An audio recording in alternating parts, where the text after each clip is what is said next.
Okay, my name is Jude Evans, and I am going to be presenting why physical media is still important in the year 2025. My first point is streaming sites keep getting more expensive in a way that is very similar to pyramid schemes, where they get you hooked in with a cheaper price, and that this could have been years ago, right, when it was a almost affordable price, but it keeps going up and keeps going up, and they keep adding tiers and adding advertisements, right? They are becoming less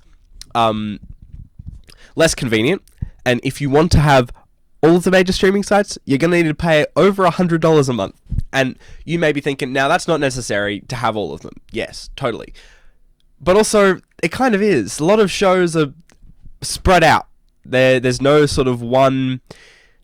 Like, you're going to need more than one to be able to watch what you want to watch, because everything's so spread out, and they take things off, and they move things, and things are region locked, right? So they're becoming more inconvenient, right? And now I'm going to use an example. Pokemon, the animated TV series, has over 400 episodes and, so many seasons, right?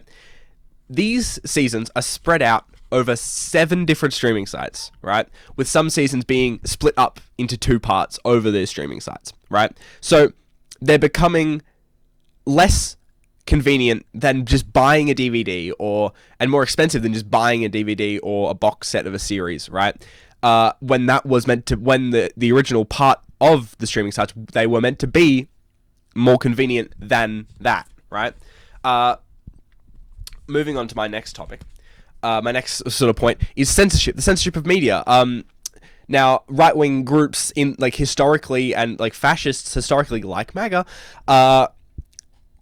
sort of do censor a lot of media to sort of control the narrative. Like Texas is known for sort of banning books, and the Murdoch media creates cherry-picked, idealized truths that they push towards people to create a message, right?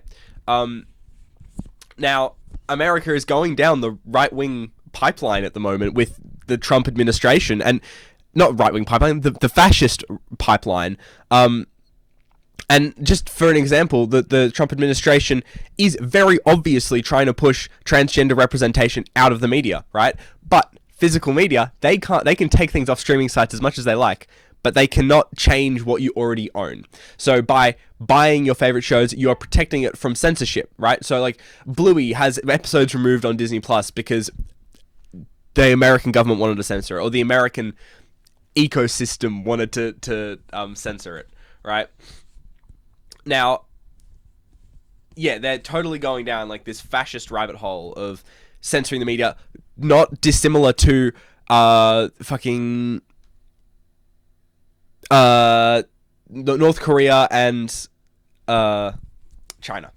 Now, moving on to my third argument, is streaming sites and digital storefronts don't want you to own anything. They don't want you to have ownership of anything. They want to lock you into a streaming site for the rest of your life, kind of thing, right?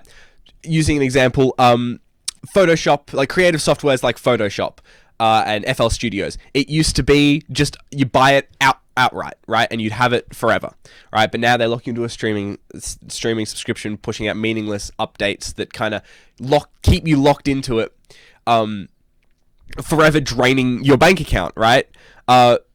And so you don't own that, you own a license to use it. Now, another big example of that is Steam. Now, Steam is an online gaming website where you buy games, right? Now, most people probably that do play games have probably bought from Steam. I buy from Steam all the time. It's the preferred site. But as it says in their user license agreement in section 2A, it says that you are buying a license, not the actual product. And it can be taken. You are buying a license to use it. You're basically renting it.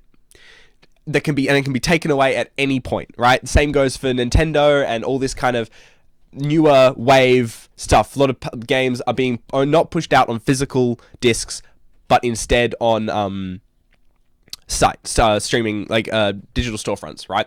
And it is said by one of the people that made Assassin's Creed, Ubisoft. They said in an interview that they want users to become more comfortable with not owning what they buy, right? That's bad. That is bad, right? Now, the solution to this is buying physical, but physical media is expensive, and it does become sort of a collector's item and hobby sort of fast, right? So it can be unaccessible for some people. Like, records are expensive, CDs are expensive, right?